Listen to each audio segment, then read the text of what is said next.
Morning students, now let's start with today's the last part of the chapter animal kingdom का एक part हमने कर दिया invertebrate. Now we'll start with the vertebrates. Okay, these animals have a true vertebral column. ठीक है, ये वो animals है जिनको ट्रू वर्टिब्रल कॉलम है, जैसे कि आप आपकी रीढ़ की हड्डी को आप छू सकते हो, देख सकते हो, महसूस कर सकते हो.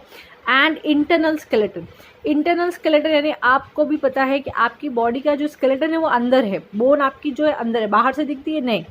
ठीक है, फिश है तो उसको आप बाहर से उसकी स्केल्स देख सकते हो, तो उसका एक्सटर्नल स्केलेटन है. जो चीज़ आप बाहर से टच करके हार्ड टच करके बता सको दैट इज एक्सटर्नल स्केलेटन, और जो स्केलेटन आपकी बॉडी के अंदर है आप उसको अंदर से देख सकते हो, that is internal skeleton. Okay, allowing a completely distribution of muscles attachment point to be use for movement. ठीक है, बाकी सभी एनिमल्स जो अभी तक पढ़े उनके हिसाब से यहाँ पे पूरा मसल अटैचमेंट अलग तरीके से होता है. क्लियर? वर्टिब्रेट होने की क्या 5 कैटेगरीज होनी चाहिए? These are the 5 category, main 5 categories to possess by the all vertebrates. सभी वर्टिब्रेट्स को लाइफ के किसी न किसी स्टेज पे ये सारी पाँचों के पाँचों चीज़ आपको देखने को मिलती है. ओके, वर्टिब्रेट्स बायलेटरली सिमेट्रिकल, ये तो आपको पता ही है कि अगर आप उसको 2 भाग में डिवाइड करते हो, 2 पार्ट्स में इक्वल हाउस में डिवाइड हो जाता है. Triploblastic 3 dermal level, ectoderm, mesoderm and endoderm. Coelomic cavity, body cavity होती ही ये सब के अंदर. अपनी बॉडी को देखो तो अपनी बॉडी एक सिलिंड्रिकल बॉडी शेप है, ठीक है, जिसके बीच में जो भी खाली जगह है उधर सारे ऑर्गन्स को लोकेट किया गया है. एंड सेगमेंटेड यानी ऐसे खांच बनी होती है. क्लियर? सेगमेंटेड है, ठीक है, with complex differentiation of body tissues and organs. All chordate possess the following features. Notochord यानी कि रीढ़ यानी स्पाइनल कॉर्ड जैसा स्ट्रक्चर होना चाहिए, तो जो स्पाइनल कॉर्ड का प्राइमरी स्ट्रक्चर होता है उसे नोटोकॉर्ड कहते हैं. Dorsal nerve cord, dorsal side पे जो नर्व कॉर्ड जाती है उसे डॉर्सल नर्व कॉर्ड. ट्रिप्लोब्लास्टिक होना चाहिए. पेयर्ड गिल पाउचेस, गिल्स होने ही चाहिए, and should have coelomate. Okay, these are the characteristics of vertebrate. अब vertebrates जो है वो आगे और बहुत सी कैटेगरी में डिवाइडेड है, जिसमें सबसे प्रिमिटिव टाइप की जो वर्टिब्रेट होते हैं, सबसे पुराने वर्टिब्रेट जो होते हैं उसे कहते हैं Cyclostomata. Cyclo means circular, stomata means mouth. तो ऐसे एनिमल्स जिसका माउथ कैसा है? सर्कुलर है. ठीक है, सर्कुलर माउथ. और क्या होता है उसके अंदर? जॉ नहीं होता है, जॉलेस माउथ होते हैं, कोई भी तरह का ढांचा नहीं दिखेगा आपको. ठीक है, साइक्लोस्टोमेटाज आर जॉलेस वर्टिब्रेट्स, लेकिन इनके माउथ कैसे होते हैं? सर्कुलर होते हैं. ठीक है, they are characteristics by having an elongated eel like body structure, circular mouth, slimy skin and scaleless. इनकी बॉडी के ऊपर स्केल्स नहीं होते हैं.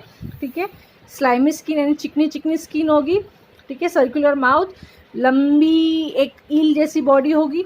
ठीक है, ये उनकी कैरेक्टरिस्टिक्स है. Normally they are ectoparasites or the borers to the other vertebrates. Sorry.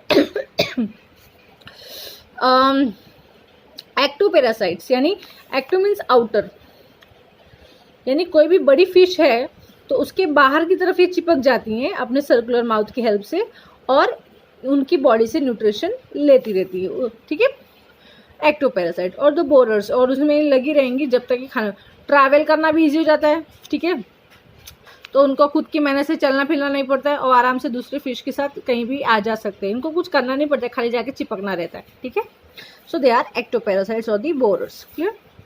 Examples है पेट्रोमाइजोन जिसे लैम्प्रे के नाम से जानते हैं, और मिक्सिन हैगफिश के नाम से जानी जाती है. Clear? Okay, now the next species. Species ये पूरी नाम जो है ना सभी फिशेस के लिए है. स्पाइसिस किसका नाम है? फिशेस का नाम है. ठीक है, सभी कैटेगरी की फिश स्पाइसिस के अंदर आ जाती है. ठीक है, आप सोचो कि स्टारफिश फिश है कि नहीं है, तो नहीं है, क्योंकि वो एक काइनोडर्म इनवर्टिब्रेट, उसमें डॉर्सल नर्व कॉर्ड नहीं है, गिल पाउचेस नहीं है. तो कितनी फिश ऐसी हैं जिनको हम नाम तो देते हैं फिश का, लेकिन वो फिश होती नहीं है. जैसे कि कटल फिश है, स्टारफिश है, सिल्वर फिश है, ये सब क्या है? नाम है फिश का, लेकिन वो फिश होती नहीं है. एक्चुअल रियल फिश जो होती है वो सारी पाइसिस कैटेगरी में आती है. और फिश का बॉडी स्ट्रक्चर कैसा होता है? देखो, एक तो वो एक्सक्लूसिवली एक्वाटिक होती है, पानी के अलावा और कहीं आपको पाई नहीं जाती. ठीक है, उनकी जो बॉडी है, skin is covered with scales. उनकी बॉडी के ऊपर क्या होता है? स्केल्स का कवर होता है, या प्लेट्स बोलो आप उसको. ठीक है, उनकी बॉडी में ऑक्सीजन कैसा जाता है? डिजोल्व वाटर ऑक्सीजन जाता है. ठीक है, बाय कैसे? गिल्स. तो how do they do respiration? With the help of gills. What kind of oxygen they use? Dissolved oxygen. Body streamline, ऐसी बॉडी होगी, इसको कहते हैं स्ट्रीमलाइन बॉडी. ठीक है, ताकि सामने से आने वाले पानी के करंट को ये इजीली रेजिस्ट करके आगे फॉरवर्ड मूव कर सके. They are cold blooded animals. ठीक है, टेम्परेचर चेंज के होते ही ये लोग अपनी बॉडी को एडजस्ट कर सकते हैं. And their heart have only 2 chambers unlike that 4. और उनका हार्ट कितने चैम्बर है? Heart is 2 chamber unlike the 4 that the human have. ठीक है, और ह्यूमंस में 4 होते हैं. ये क्या करते हैं? दे ले एग्स. ये एग लेइंग एनिमल्स हैं, बच्चे नहीं देते, अंडे देते हैं. क्लियर? तो अभी इसका स्केलेटन कैसा है? Entirely made up of cartilage such as shark. अब इसमें है ना, फिशेज में भी 2 तरह की फिश आती है, बोनी फिश आती है और कार्टिलेज फिश आती है. ठीक है, तो जो कार्टिलेज फिश होती है ना, वो जैसे कि शार्क के ऊपर आप देखोगे कि स्केल्स आपको बहुत कम देखने को मिलेगी. देखने से ऐसा लगता है स्किन है, स्केल नहीं है. स्केल्स होती है बट अलग तरह की होती है जो हमें स्किन जैसी दिखती है. ठीक है, some with skeleton both of bone and cartilage such as tuna and rohu. Rohu fish सबने देखी है. ठीक है, मार्केट में अवेलेबल होती है, आप जाके देख सकते हो अगर आपको मिलती हो तो. So this are the characteristics of Pisces. इतनी आपको देखने को कई कैरेक्टरिस्टिक्स मिली तो वो समझो कि रियल फिश है. फिश में भी बहुत सारी वेराइटी आती है. ठीक है, ये देखो, अब ये देखने में फिश जैसे तो नहीं लगते, लेकिन ये फिश होते, स्टिंगरे, गिटार फिश, ऐसी सब दिखती है. Clear? These are the different examples of mandarin fish, lion fish, angler fish. Okay, these are the different kind of fishes you have. और हाँ, एक चीज़ तो इसमें नहीं लिखी है लेकिन लिखा है कि फिश को मूवमेंट कैसे कर सकते हैं. Fish can move with the help of fins. ये जो आप फिन्स देखते हो ना, हम ऐसा बनाते हैं, इसे कहते हैं फिन्स. तो they can move with the help of fins. They can respire with the help of gills. Okay, understood? ठीक है, और फिश की जो आँख होती है ना, आँख देखते हो, फिश कभी आँख बंद नहीं कर सकती है. क्यों? क्योंकि उसके ऊपर आईलैशेस या आईलिड नहीं होती है फिश की आँखों के ऊपर. फिश की आँख के ऊपर अब पानी में आप आँख खोल करके रह सकते हो? नहीं रह सकते. फिश कैसे रहती है? जस्ट बिकॉज फिश जो है उसकी आँख के ऊपर एक ट्रांसपेरेंट कवर होता है जिसे कहते हैं निक्टिटेटिंग मेम्ब्रेन. निक्टिटेटिंग मेम्ब्रेन, जिससे वो सामने वाले प्रे को, प्रीडेटर को धोखा दे सकती है. अगर वो सोती भी होगी तो लोगों को लगेगा कि वो जाग रही है, आँख खुली आँखों से सोती हैं. ठीक है, understood? This are the characteristics of Pisces. Any doubt? You can ask me. Let's move to the amphibia. Amphibias are means amphi यानी both, bia means life. Both dual life. Both मतलब भी नहीं लिख सकते, dual life. 2 जिंदगी जीने वाले प्राणी, एनिमल्स, उसे कहते हैं एम्फीबियंस. ठीक है, तो डुअल लाइफ यानी can live on land as well as in water. जैसे कि फ्रॉग है, उनको अपनी लाइफ साइकिल पूरी करने के लिए 2 सरफेस चाहिए. जैसे कि लैंड, जैसे फ्रॉग होते हैं. फ्रॉग क्या? They lay eggs in water and grow outside the water. Eggs को कहाँ पानी में डालते हैं. ठीक है, जब बड़े होते हैं तो बाहर रहने लगते हैं. पानी में अंदर बाहर डिपेंड करता है कैसी एनवायरमेंटल कंडीशन होती है. बट उनको अंडे देने के लिए पानी ही चाहिए रहते हैं. बिना पानी के उनके अंडे आगे फलते नहीं है. तो इसीलिए उनकी क्या होती है? डुअल लाइफ होती है. These animals are different from fish in the lack of scales. इनकी बॉडी के ऊपर स्केल्स नहीं होती जैसे कि फिश में होती है. इनकी बॉडी स्किन कैसी होती है? चिकनी होती है, एकदम स्लाइमी है.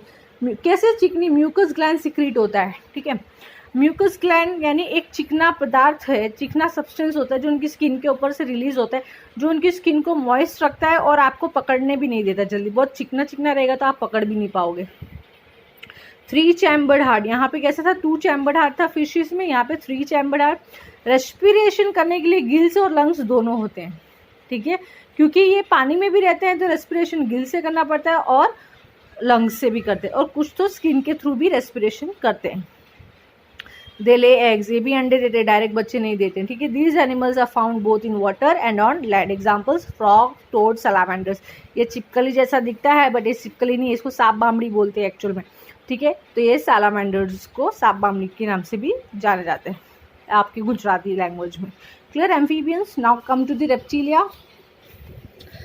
रेप्टिलियम्स में आता है क्रिपिंग एनिमल्स और क्रॉलिंग एनिमल्स, जो अपने पेट को ज़मीन से सरका के चलते हैं, जिनका स्टमक रीजन, बेली रीजन जमीन को टच होकर चले, वैसे एनिमल्स को कहते हैं रेप्टिलियंस, ठीक है। फिश भी कोल्ड ब्लडेड एनिमल है, एम्फीबियन भी कोल्ड ब्लडेड एनिमल है, रेप्टिलियंस भी कोल्ड ब्लडेड एनिमल है, ठीक है। जो रेप्टिलियंस है कोल्ड ब्लडेड एनिमल्स, इनकी बॉडी पे स्केल्स होते हैं, तो ये रेप्टिलियन के सबसे अच्छा एग्जांपल होगा स्नेक, को याद रखो। स्नेक के बॉडी के ऊपर जो कांचनी जो डिज़ाइन बनी होती है उसे क्या कहते हैं, स्केल्स, ठीक है। दे हैव प्रॉपर लंग्स, उनके पास लंग्स होता है, ठीक है। ये भी पानी और ज़मीन में दोनों जगह रहते हैं। इनके हार्ट कैसे 3 चैम्बर्ड, ठीक है। ऐसे तो 3.5 बोल सकते हैं, बट अब 3 रखेंगे तो याद रहेगा। लेकिन क्रोकोडाइल रेप्टिलियन में एक ऐसा है, क्रोकोडाइल रेप्टिलियन है बट कैसा है, उसको हार्ट 4 चैम्बर है, ये याद रखने का चीज़ है, क्योंकि 1 मार्क में अक्सर का पूछते विच रेप्टिलियन हैज़ 4 चैम्बर, तो एग्जाम्पल आएगा क्रोकोडाइल, ठीक है। दे ले एग्स, आपको भी पता है क्रोकोडाइल हो, स्नेक हो, कोई भी हो, टर्टल, सब क्या करते हैं, एग्स ले करते हैं।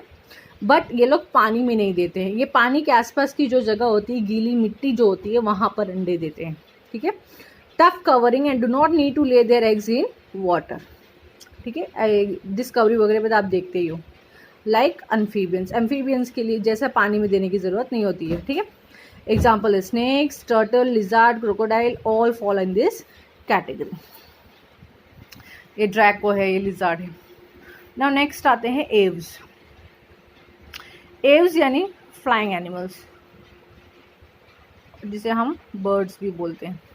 अब यहाँ पे चेंज हो जाता है, अब तक सारे कैसे थे, कोल्ड ब्लडेड थे, यहाँ पर कैसे आएंगे, वार्म ब्लडेड, होम्योथम्स बोलते हैं जिसे, ठीक है। हैव अ 4 चैम्बर्ड, सारे बर्ड्स को कैसे 4 चैम्बर्ड हार्ट होता है। वार्म ब्लडेड कैसे होते हैं, टेम्परेचर चेंज नहीं कर सकते हैं, ठीक है। They lay eggs, there is an outside covering of feathers, और इनका अभी एक्सोस्केलेटन कैसा है, फीदर्स का बना हुआ है, ठीक है। 2 4 लिम्स, ठीक है। अब उनको 4 हाथ पैर नहीं है, 2 जो हाथ है वो किस में बन गए, पंख में कन्वर्ट हो गए, और सिर्फ 2 पैर है। तो यहाँ पे लिखा है 4 limbs are modified for flight, उड़ने के लिए 4 लिम्स किस में बन गए, विंग्स में, ठीक है। They breathe through their lungs, okay. सभी बर्ड्स हल्के होते हैं वजन में। एग्जाम्पल, सिर्फ ऐसे बर्ड्स जो उड़ नहीं सकते जैसे कि ऑस्ट्रिच, ईमू, कीवी, सॉरी, तो ये सारी जो बर्ड्स हैं वो उड़ नहीं सकती, तो उनका वज़न ज़्यादा है, इस वजह से वो उड़ नहीं सकती। बाकी ये जो जितनी भी बर्ड्स हैं जो उड़ सकते हैं, उनका वज़न बहुत कम होता है, ठीक है, वेट में बहुत कम होती है। इनकी जो बॉडी अडेप्टेशन ऐसी होती है कि वो उड़ सकें, जैसे कि जॉ नहीं होता है, दांत नहीं होते, दांत की जगह पे क्या होती है, बीक होती है, ठीक है, वो भी कोनिकल, ऐसी कोनिकल बीक होती है ताकि हवा के रेजिस्टेंस से बचे। बोट शेप बॉडी होती है इस तरह से, ताकि ये हवा का रेजिस्टेंस आराम से झेल सके। वजन हल्का होता है, खाना वैसा खाते हैं जिसमें फाइबर ज़्यादा हो, वेट कम आए, फैट कम आए उनके अंदर, ठीक है। रेस्पिरेशन फास्ट करते हैं। So this are the characteristics of Aves, so they can fly easily and up to a high height, clear. So this all about, सारी कैटेगरी आ जाती है बर्ड्स की इसमें। जो नहीं उड़ सकते वो birds, those birds which can not fly are called ratitae, ऐसे लिख सकते, the birds can not fly are called ratitae, ठीक है। इसके बाद ये तो अलग अलग बर्ड्स के एग्जाम्पल दिए हैं, आप कोई भी बर्ड्स का एग्जाम्पल लिख सकते हो। नेक्स्ट है मैमल्स, ठीक है। मैमल्स ऐसे एनिमल्स जो बर्थ देते हैं यंग वंस को। अब चिड़िया भी, सब जितनी भी बर्ड्स है वो सब भी अंडे ही देती हैं, ठीक है। बर्थ टू यंग वंस, सीधे बच्चे को जन्म जो देते हैं उन्हें कहते हैं मैमल्स। और जिन मैमल्स होना यानी मैमरी ग्लैंड्स होना, ठीक है। टू नरिश, माताओं को जिनके पास मैमरी ग्लैंड्स होती है, जिसके थ्रू वो अपने बच्चों को मिल्क पिला कर नरिश कर सकते हैं, ठीक है, mother milk. So mammals are also warm blooded animals, 4 chambered heart, ठीक है। दे हैव मैमरी ग्लैंड्स, यहाँ पर अभी आप देखो किसी के पास ऐसी कोई क्षमता नहीं थी कि अपने बच्चों को खिला पिला कर अपने से बड़ा करें, ठीक है। They don't have memory glands, या मैमल्स ऐसे फर्स्ट कैटेगरी आती है जिनके पास मैमरी ग्लैंड्स होती हैं, ठीक है। और ये मैमरी ग्लैंड्स होती तो मेल फीमेल में दोनों में है, बट काम सिर्फ फीमेल में करती है। क्या काम करती है, for the production of milk, शरीर में से दूध बनाकर बच्चों को पिलाने का काम करते हैं। So production of milk to nourish their young ones, ठीक है। दूसरी कैरेक्टरिस्टिक्स क्या है कि their skin has hairs as well as sweat glands and oil glands. आपकी हाथों के ऊपर बाल आप देख सकते हो होते हैं, जबकि और स्वेट ग्लैंड्स पसीने आते हैं, तो ऑयली स्किन होती है। ये सारे कैरेक्टरिस्टिक्स इन सब में आपको देखने को नहीं मिलती। Most mammals are familiar to us to provide live young ones. However, a few of them like platypus and Adigna lay eggs and some like kangaroo give birth to very poorly developed। लेकिन कुछ mammals की primitive category जो है, primitive category exactly mammals भी नहीं बोल सकते, उनमें है जैसे कि कौन सा एक मैमल होगा जो यंग अंडे देता होगा, तो ये प्लेटिपस होता है और एडिना। और कौन सा मैमल ऐसा होगा जो बहुत बहुत यानी जन्म से पहले ही बच्चों को जन्म दे दे, तो वो कंगारू। आपको पता है कंगारू का आगे एक ब्रूड पाउच होता है जिसके अंदर वो अपने प्री बॉर्न बच्चों को लेकर कैरी करते हैं, उसको नरिश करते हैं, ठीक है। तो ये मैमल्स की कैटेगरी हो गई। और सम एग्जांपल्स आर शोन। अब मैमल्स में तो आपको पता है क्या आएगा, ह्यूमन, एलिफेंट, बैट, वेल और डॉल्फिन मैमल्स में जाती है, ना कि फिश में जाती हैं, ठीक है। तो this are the categories of the mammals. ये पूरा चार्ट है एनिमल किंगडम का, ठीक है। ये पूरा नीचे वर्टिब्रेट्स के ऊपर है, ऊपर इनवर्टिब्रेट्स के ऊपर है। पूरा चार्ट अच्छे से लर्न बाय हार्ट कर लेना, तो आपको इजी रहेगा पूरा रिमेंबर करने के लिए। इनकी शॉर्ट नोट्स बना के लिखते रहना ताकि इजीली आपको याद रहे सारे categories. Okay, I think we done with the kingdom classification. Last part है नॉमेनक्लेचर का। नेम क्लासिफिकेशन कैसे करना है कि आपको कोई भी एनिमल है या कुछ भी बर्ड है या कोई भी सब्जी भाजी कुछ भी है, तो उनको नाम देना होता है। ये नॉर्मल, ये टाइगर, नीम, पीकॉक, ये सब ऐसे नाम, ये नॉर्मल नेम है, इनको साइंटिफिक नेम दिया जाता है, ठीक है। तो साइंटिफिक नेम लिखने का तरीका एक होता है, ठीक है। तो साइंटिफिक नेम लिखना होता है, तो साइंटिफिक नेम लिखने का एक तरीका होता है, ठीक है। अब जैसे कि टाइगर का नाम है, टाइगर नॉर्मल नेम है, ये क्या है, कॉमन नेम जो हर कोई जानता है। बट साइंटिफिक नेम, साइंस में उनकी कैटेगरीज के हिसाब से नाम दिया जाता है। तो जब नाम देते हैं तो उन्हें नॉमेनक्लेचर कहते हैं, क्लासिफिकेशन कहते हैं, ठीक है। तो नाम लिखते टाइम में दो चीज़ होती है, एक होती है जीनस और दूसरी होती है स्पीशीज। एक जाति, दूसरी प्रजाति, ठीक है। ये जाति है और ये उसकी प्रजाति है। जैसे कि अब हिंदू हैं, हिंदू में भी आते हैं ना, वो पटेल अलग होते हैं, मारवाड़ी अलग होते हैं, वैसा ही समझ लेने का। तो जाति पैंथेरा, ये टाइगर की जाति क्या है, पैंथेरा है, ठीक है। तो जब आप जीनस लिखते हो तो ये चीज़ ध्यान देना है कि पहला लेटर हमेशा कैपिटल हो, ठीक है, और बाकी सारे स्मॉल लेटर में हो, क्लियर। उसके बाद आप क्या लिखोगे, स्पीशीज लिखोगे। स्पीशीज का सारे लेटर्स कैसे होने चाहिए, स्मॉल लेटर, और इटैलिक में लिखना होता है, टाइगरिस, ठीक है। तो पूरा नाम क्या है, पैंथेरा टाइगरिस, किसका, टाइगर का, ठीक है। पैंथेरा टाइगरिस, फर्स्ट लेटर कैपिटल होना चाहिए, बाकी सारा स्मॉल लेटर होना चाहिए, और दो नाम जीनस स्पीसीज के बीच में हल्का सा गैप छोड़ो, तो सारा भी नहीं, हल्का सा, जैसे इस तरह से लिखो, पैंथेरा टाइगरिस, ठीक है। और फिर उसको अंडरलाइन कर दो, जीनस को अलग और स्पीशीज को अलग, ठीक है। और स्पीशीज नेम हमेशा स्मॉल लेटर में। ये किसका नाम था, टाइगर का। अब ऐसे लायन का नाम लिखना हो हमको, तो लायन में भी, लायन और टाइगर क्या है, दोनों बिल्ली की कैटेगरी के है कि नहीं, कैट कैटेगरी है ना, फैमिली कैट आएगी ना, बिग कैट्स, ठीक है। तो इसमें इसका जीनस सेम रहेगा, जैसे पैंथेरा, लेकिन बिग कैट्स है, लेकिन दो अलग अलग तरह की कैट है, जिसका स्पीशीज चेंज हो जाएगा, लियो पर्सिका, ये इसकी स्पीशीज और ये इसका जीनस। ऐसे ही प्लांट्स में भी हम लिखते हैं, ठीक है। अब आंवला की बात कर ले प्लांट्स में, तो कैपिटल ई आएगा इधर, एम्बिलिका ऑफिसिनालिस,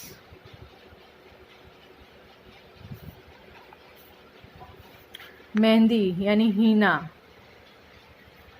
ठीक है, मेहंदी का पेड़ होता है ना, उसे कहते हैं लॉसोनिया इनरमिस।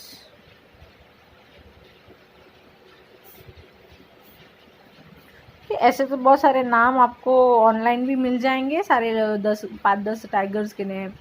और अब फ्रॉग का ले लो, तो फ्रॉग में आता है राना टिग्रीना, इस तरह से लिखते हैं साइंटिफिक नेम, ठीक है। तो साइंटिफिक नेम एग्जाम में अक्सर का पूछते हैं, 2-2 मार्क में, 1-1 मार्क में, ये एनिमल का नाम क्या होगा, साइंटिफिक नेम और ये सब, तो ये आपको लिखना है। ये साइंटिफिक नेम का कल्चर दिया किसने था, who gave this colour name of the scientific name, तो इसका नाम था कार्लोस लिनियस, ठीक है। What is the name of the scientist who gave nomenclature, scientist का नेम था कार्लोस लिनियस, जिसको कार्ल लिनियस भी बोल सकते हैं, ठीक है, जिसने नोमेनक्लेचर का सिस्टम चालू किया था। और सभी एनिमल में होता है। कौन सी लैंग्वेज में लिखते हैं हम, लैटिन में लिखते हैं, लैटिन, ठीक है। Understood? I think you all understood the things. If you have any doubt, you can ask me. With this, the chapter is over. Prepare the notes for future reference and complete the notebooks. Goodbye.